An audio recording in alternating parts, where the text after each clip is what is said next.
The morning sun cast long shadows across the manicured lawns of house as King Charles III stood at his study window, holding a letter that would change everything.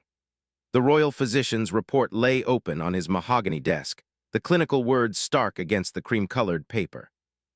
Dr. Michael had delivered the news with the careful precision that came from decades of treating the royal family, but even his measured tone couldn't soften the impact of those three words that echoed in Charles's mind. Malignant cancer cells.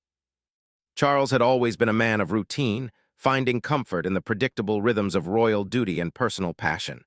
His days typically began at dawn with correspondence, followed by meetings with government ministers, charitable engagements, and evening hours spent in his beloved gardens. But this Tuesday morning felt different, as if the world had shifted slightly off its axis. The king found himself studying his reflection in the antique mirror that had belonged to his grandmother, Queen Elizabeth, the Queen Mother. The face that looked back showed a man of 75 years, weathered by decades of public service, but until this moment, he had felt invincible. The diagnosis had come after weeks of what Charles had dismissed as minor discomfort. A persistent ache in his lower back during long ceremonial events, unusual fatigue that even his disciplined morning walks couldn't shake, and a general feeling that something wasn't quite right. His private secretary, Sir Clive, had noticed the king's occasional winces during official photographs and had quietly suggested a comprehensive medical examination. Charles had initially resisted, claiming he was simply adjusting to the enormous responsibilities that had fallen on his shoulders since his mother's passing. Queen had been the one to finally insist on the medical tests. She had watched her husband's energy levels fluctuate and noticed the subtle changes that others might miss. During a quiet dinner at Clarence House, she had reached across the table and taken his hand, her voice gentle but firm. "Charles, you cannot serve the people if you don't take care of yourself first." Her words carried the weight of their long partnership, built on mutual respect and honest communication. She had been his anchor through the constitutional crisis that followed Diana's death, his supporter during the challenging early years of their marriage, and now she would be his strength through this unexpected battle. The royal medical team, led by Dr. and including specialists from London's most prestigious hospitals, had conducted their examinations with the discretion that royal protocol demanded. The tests had been scheduled during private moments, away from the prying eyes of the press and the demanding schedule of state functions. Blood work, imaging studies, and eventually a biopsy had all pointed to the same conclusion. The cancer had been detected in its early stages, which Doctor emphasized was encouraging, but the word itself seemed to carry an enormous weight. Charles thought about his sons, William and Harry, and how this news would affect them. William, now the Prince of Wales, had already shouldered enormous responsibility and would need to take on even more during his father's treatment. The relationship with Harry remained complicated, their bond strained by years of public disagreements and geographical distance. Yet Charles knew that in moments of real crisis, family connections often proved stronger than public disputes. He would need to find the right way to tell them, balancing honesty with reassurance. The king's mind turned to his role as the head of the Commonwealth, sovereign to millions of people across the globe who looked to the monarchy for stability and continuity. The institution had weathered countless storms throughout its long history, from world wars to personal scandals, and it would survive this challenge as well. But Charles felt the weight of responsibility acutely. He had waited his entire life to serve as king, and now, less than 2 years into his reign, he faced a battle that was entirely personal yet would inevitably become public. Doctor had recommended a treatment plan that would involve surgery followed by a carefully monitored recovery period. The medical team assured him that with proper care and treatment, the prognosis was positive. Modern cancer treatment had advanced significantly, and early detection provided many options. But Charles understood that his treatment would be unlike that of any ordinary patient. Every decision would need to be weighed against constitutional requirements, public expectations, and the smooth functioning of the monarchy. As he stood in his study, surrounded by books on history, philosophy, and environmental conservation, Charles began to formulate a plan that went beyond medical treatment. He had spent decades advocating for openness about mental health, supporting charities that helped people facing serious illnesses, and promoting honest dialogue about life's challenges. Perhaps his own experience with cancer could serve a greater purpose, helping others who faced similar battles feel less alone and more hopeful. The king picked up his fountain pen, a gift from his late father, Prince Philip, and began to write in his careful handwriting. The letter was addressed to his private secretary, outlining his decision to eventually share his cancer journey with the public. Not immediately, but when the time was right, when he had begun treatment and could speak from a place of experience rather than fear. He wanted to use his platform to remove some of the stigma surrounding cancer, to show that even those in positions of great responsibility faced human challenges, and to highlight the incredible work of medical professionals and researchers. The decision felt both frightening and liberating. Charles had always been a private man, protective of his inner thoughts and personal struggles. The intense scrutiny that had followed him throughout his life had made him cautious about revealing vulnerability, but perhaps this was different. Perhaps sharing his journey could help others find courage in their own battles, could contribute to important conversations about health and healing, and could demonstrate that seeking help was a sign of strength rather than weakness. The afternoon light was fading as Charles finished his letter and sealed it in an envelope. Tomorrow would bring meetings with constitutional experts, discussions with his medical team, and the beginning of a journey he had never expected to take. But tonight, he would have dinner with, walk through his gardens one more time, and prepare himself for the road ahead. The king who had waited 7 decades to wear the crown was about to face the greatest personal challenge of his reign, but he would face it with the same sense of duty and determination that had guided him throughout his life. The private wing of London's most exclusive hospital had been transformed into a temporary royal suite, complete with security protocols and communication systems that would allow Charles to continue his constitutional duties even during treatment. 3 weeks had passed since the diagnosis, and the king had begun his medical journey with the same methodical approach he brought to state affairs. Doctor and his team had explained every aspect of the treatment plan, from the initial surgical procedure to the follow-up care that would extend over several months. Charles had insisted on understanding every detail of his condition and treatment options. He spent hours reading medical journals, consulting with international experts via secure video calls, and asking questions that sometimes surprised his doctors with their sophistication. This was not unusual for the king, who had always been an engaged and curious student, whether the subject was organic farming, architectural preservation, or now oncology. His personal assistant had quietly arranged for medical textbooks to be delivered to Clarence House, and Charles approached his cancer education with the same intensity he had once brought to studying constitutional law. The surgery had gone better than expected. Doctor emerged from the operating room with cautious optimism, explaining to Queen and Prince William that they had successfully removed the primary tumor and that initial examinations suggested the cancer had not spread beyond the original site. The king's recovery had been steady, though not without its challenges. The man who had maintained an incredibly active schedule throughout his 70s found the enforced rest period frustrating, even as he acknowledged its necessity. During his recovery, Charles had received an overwhelming outpouring of support from around the world. Letters arrived daily from ordinary citizens sharing their own cancer experiences, offering prayers and encouragement, and expressing their hope for his swift recovery. The king was particularly moved by messages from children who had faced cancer themselves, their artwork and handwritten notes bringing tears to his eyes as he read them during his morning correspondence time. Prince William had stepped seamlessly into an expanded role, taking on additional public engagements and representing his father at important state functions. The Prince of Wales demonstrated the leadership skills and natural dignity that would serve him well in his future role as king. Charles watched his eldest son with deep pride, seeing how William balanced the increased responsibilities with his own family commitments and personal interests. The transition of duties had been smooth, a testament to years of careful preparation and William's natural abilities. The relationship with Prince Harry had taken an unexpected turn during this period. When news of his father's diagnosis reached him in California, Harry had immediately reached out through private channels, expressing his concern and love. The health crisis had seemed to cut through years of misunderstandings and public disagreements, reminding both men of the fundamental bonds that connected them. They had spoken several times by phone, conversations that Charles treasured for their honesty and warmth. Harry had even privately flown to London for a brief visit, keeping the trip secret from the media to allow for genuine family time without public scrutiny. As his strength returned, Charles began to think more seriously about his plan to share his experience publicly. He had discussed the idea extensively with Queen, who supported his decision while also helping him think through the implications.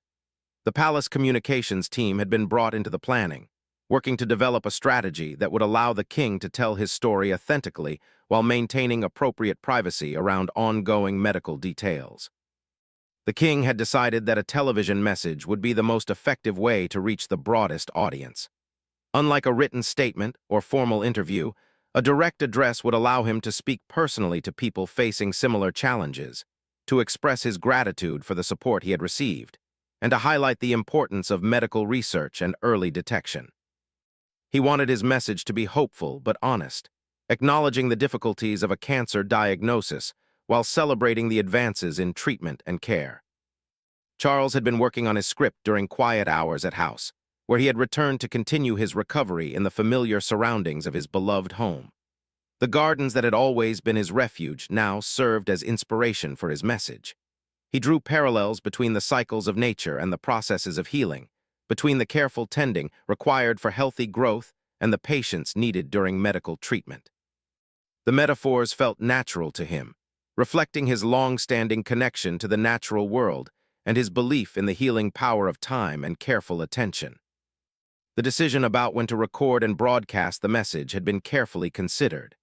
Charles wanted to speak from a position of hope rather than uncertainty, to be able to report positive progress rather than merely announce his diagnosis. His medical team had been consulted about the timing, ensuring that his appearance would reflect his improving health rather than the challenging early days of treatment. The king had also been meeting regularly with leaders of cancer research organizations and support groups, learning about the work being done to advance treatment options and support patients and their families. These conversations had deepened his appreciation for the complex network of care that surrounded cancer patients, from the cutting-edge research happening in university laboratories to the volunteer drivers who helped patients get to treatment appointments. Charles had been particularly inspired by his meetings with young researchers whose work was pushing the boundaries of cancer treatment. Their dedication and innovative thinking reminded him of his own passion for environmental research and sustainable development. He began to see connections between his long-standing advocacy work and his new role as a cancer patient and survivor. Both required long-term thinking, careful attention to evidence, and hope for future generations. The support from other members of the royal family had been unwavering. Princess Anne had increased her public engagements to help cover Charles's reduced schedule, bringing her characteristic efficiency and warmth to additional duties. The Duke and Duchess of Cambridge had also expanded their roles, with particularly focusing on health-related charities and medical research initiatives. Even the younger royals had found ways to contribute, understanding that the monarchy's strength lay in its ability to adapt and support each other during challenging times. As Charles prepared for the next phase of his treatment and his public message, he reflected on how the experience had changed him. The diagnosis had certainly been frightening, but it had also brought unexpected gifts, deeper conversations with his family, a new appreciation for medical professionals, and a clearer understanding of his own mortality and the precious nature of time. The king, who had spent decades preparing for his role, was now preparing to use that role in a way he had never anticipated, turning personal challenge into public service and private struggle into shared hope.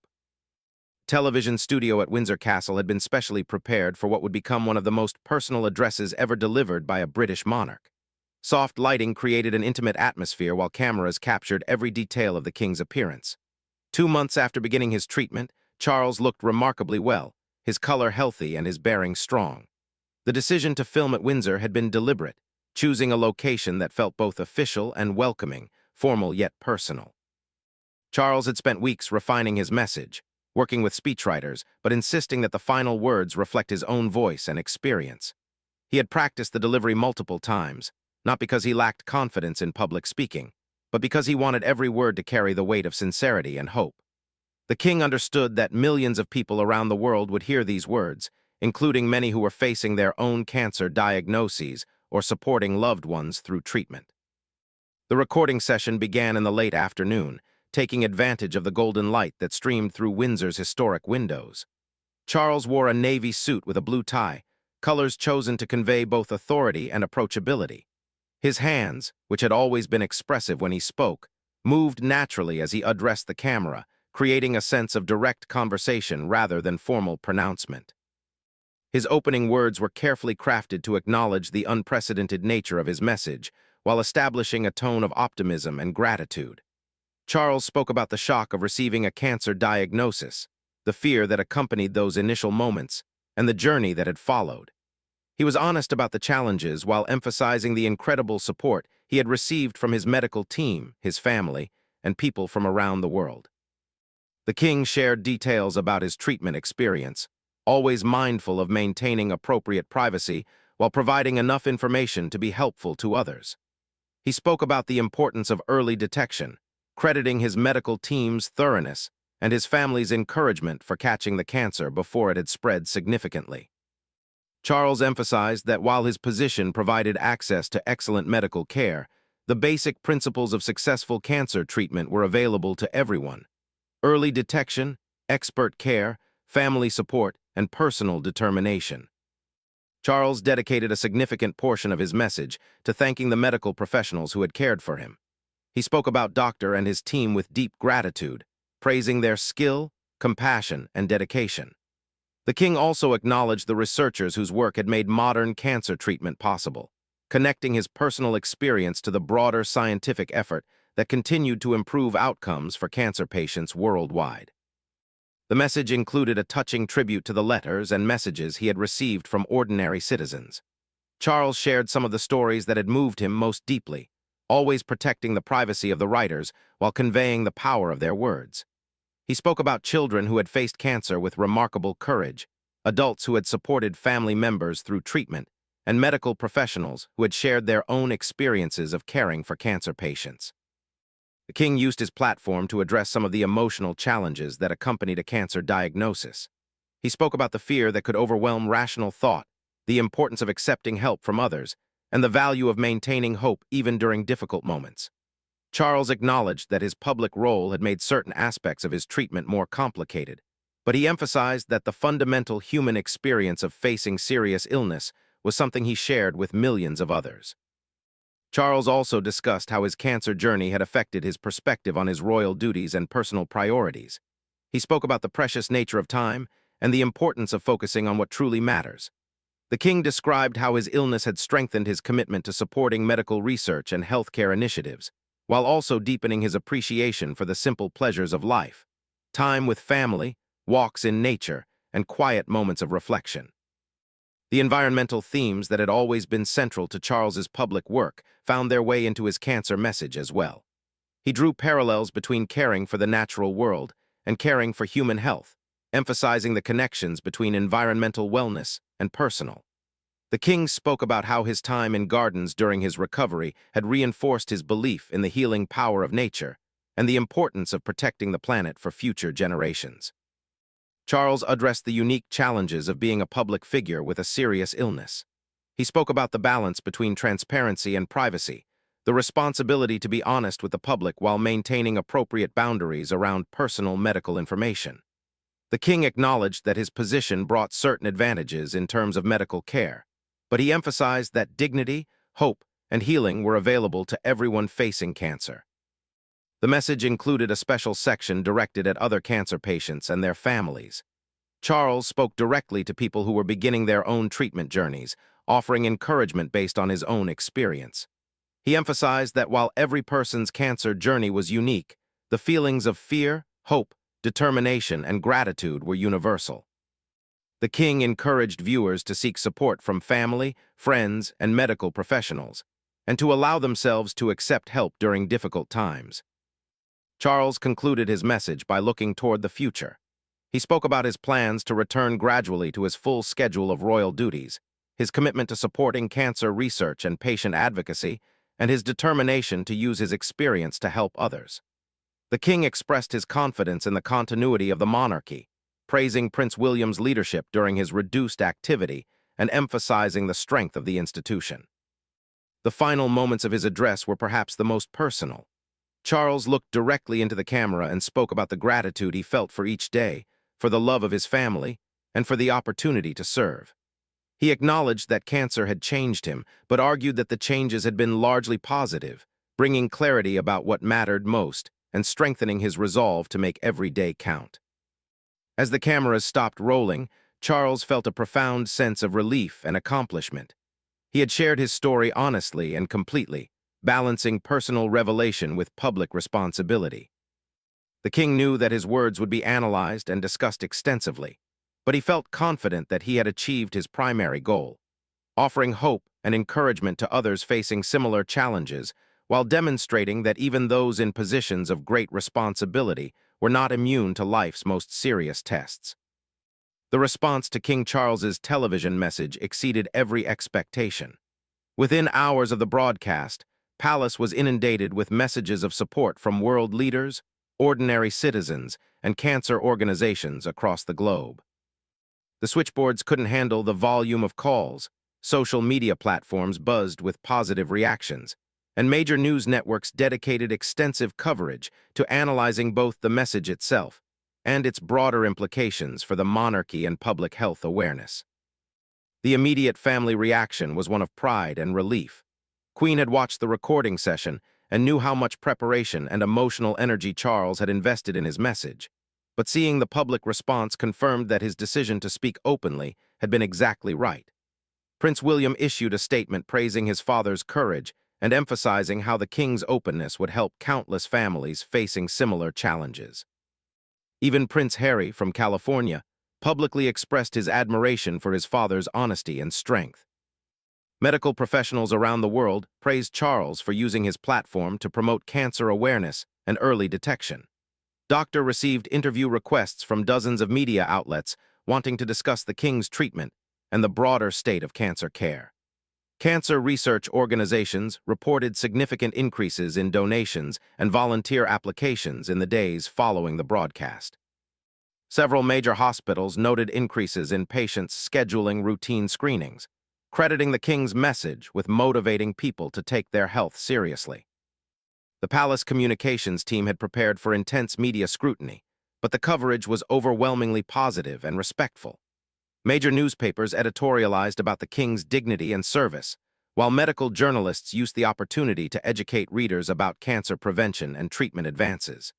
The story became a global phenomenon, with international media praising Charles for breaking traditional royal protocol in service of a greater good. Charles himself was amazed by the personal stories that poured in from around the world. Letters arrived from cancer survivors who credited his message with giving them hope during their own treatment journeys. Medical professionals shared stories of patients who had been inspired to continue fighting by the king's example. Children drew pictures showing Charles as a superhero defeating cancer, their innocent artwork bringing tears to his eyes during his morning correspondence review. The king's medical team reported that his recovery continued to progress excellently. Regular scans showed no signs of cancer recurrence, and his energy levels had returned to nearly normal. Doctor privately told colleagues that Charles had been an ideal patient, following treatment protocols precisely while maintaining the positive attitude that often contributed to successful outcomes. The king had also become an informal ambassador for cancer research, meeting with researchers and advocating for increased funding for treatment development. 6 months after his television message, Charles had returned to a full schedule of royal duties.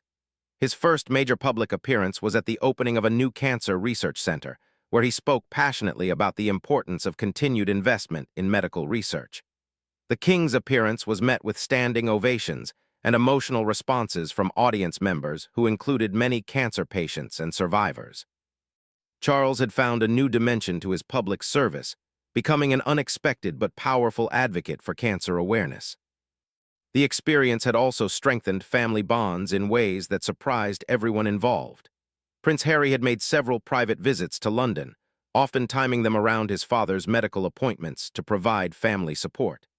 The health crisis had reminded both men of what truly mattered, leading to honest conversations that began healing years of misunderstandings. While their relationship remained complicated by geographical distance and different life choices, the foundation of love and respect had been rebuilt. Charles had also used his recovery time to deepen his involvement with cancer-related charities. He became patron of several new organizations focused on supporting cancer patients and their families, bringing royal attention and resources to causes that had previously operated with less visibility. The king's personal experience gave him credibility and passion when speaking about these issues that transformed his advocacy work.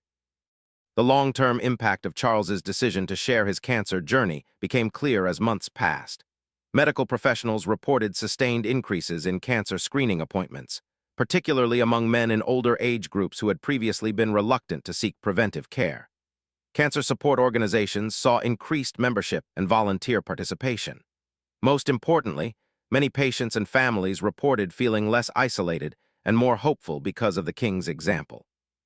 Charles had also begun working on a book about his experience, collaborating with medical writers to create a resource that would help other cancer patients and their families navigate the emotional and practical challenges of diagnosis and treatment. The king planned to donate all proceeds to cancer research, continuing his pattern of using personal experiences for public benefit. The constitutional implications of a monarch's serious illness had been handled smoothly, demonstrating the monarchy's resilience and adaptability. Prince William's increased responsibilities had prepared him well for his future role, while other family members had stepped up to ensure continuity of royal duties.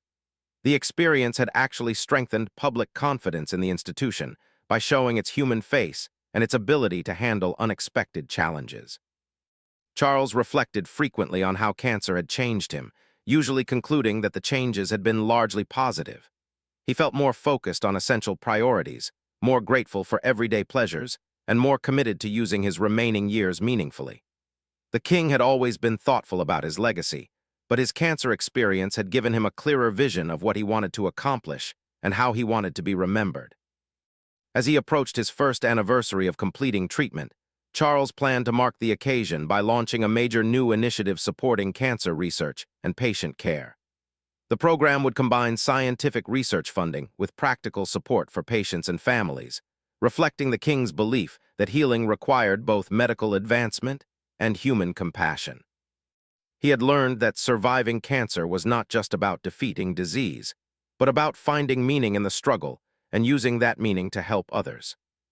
The king, who had waited 7 decades to wear the crown, had discovered that his most important contribution to public service might not be his constitutional role, but his willingness to share his humanity with others facing life's greatest challenges.